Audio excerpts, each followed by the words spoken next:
Good morning, students.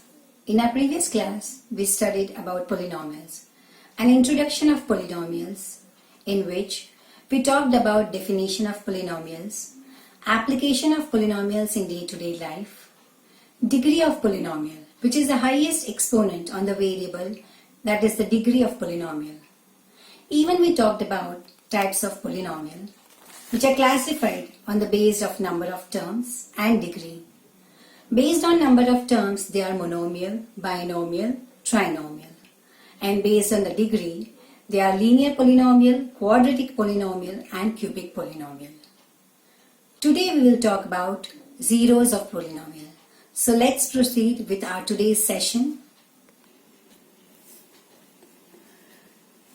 Let's talk about zeros of polynomial. Now zeros of polynomial, if you can see on the screen, a real number alpha is a zero of the polynomial if p of alpha is equals to 0. Or you can even say that a zero of polynomial p of x is the value of x for which the value of p of x is 0. That is, if k is a zero of p of x, then p of k is equals to 0. Now let me explain you with an example. For example, we take x square minus 3x plus 2. Where x is equals to 1. So if we place the value x is equals to 1 in place of x in this polynomial, and if we get x is equals to 0, then you can say that the value x is equals to 1 is the zero of polynomial x square minus 3x plus 2. So that is, a real number alpha is a zero of the polynomial if p of alpha is equals to 0.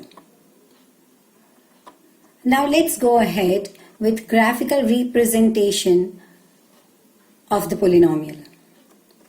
Now if you talk about graphical representation, means everybody is aware of coordinates x and y.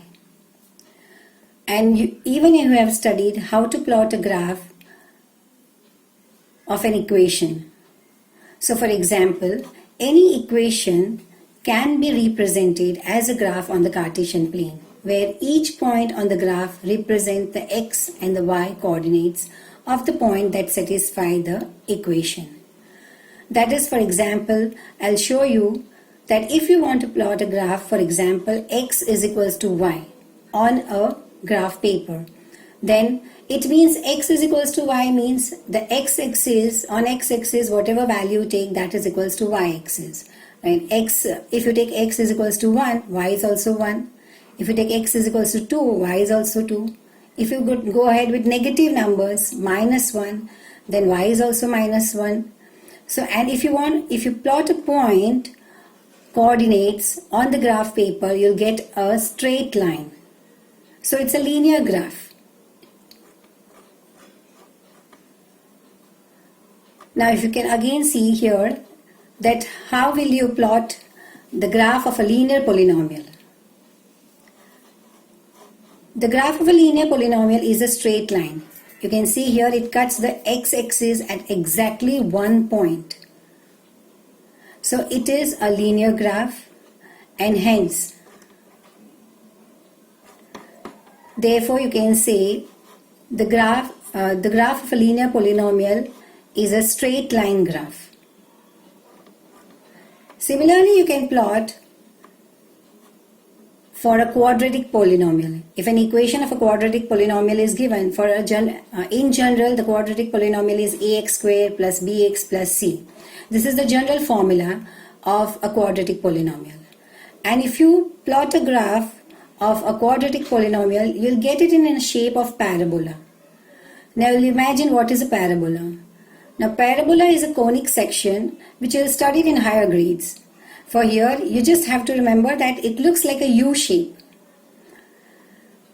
And when you plot the graph of this quadratic polynomial, as you can see that it looks like a U shape, you can see on the screen here, it looks like a U which either opens upward or opens downward, depending on the value of A. Now here I have written depending upon value of A means A may be greater than 0, A may be less than equals to 0. There are three different conditions which I'll show you. If A is positive, then the parabola opens upward, and if A is negative, then it opens downward. Means if A is greater than 0, it opens upward, and if A is less than 0, then it opens downwards. It can cut the x-axis at 0, 1 or 2 points.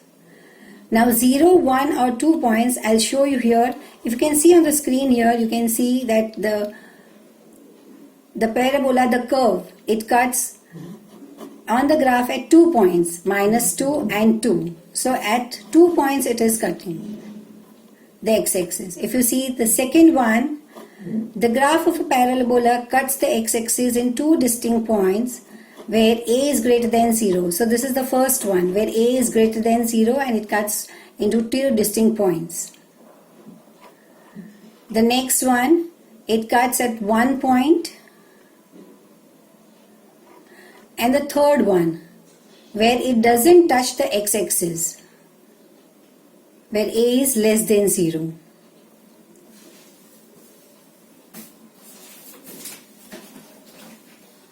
So I want to say that, as you see 3 different cases, the graph cuts the x-axis at 2 distinct points.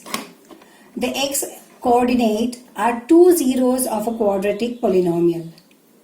In the second case, the graph cuts the x-axis at exactly 1 point. So the x-coordinate is only 1 zero of quadratic polynomial. And lastly, the third one, the graph can be completely above the x-axis or it can be below the x-axis, but it does not cut the x-axis at any point.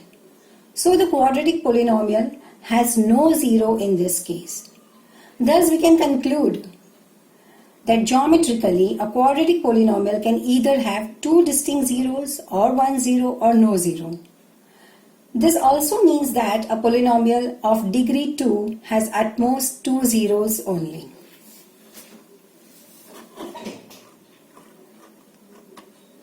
So from this we can conclude that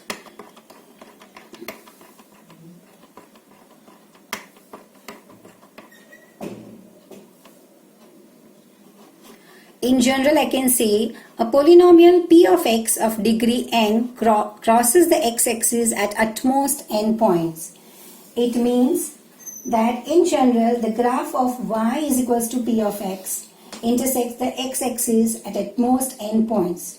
Therefore, a polynomial p of x of degree n has at most n zeros.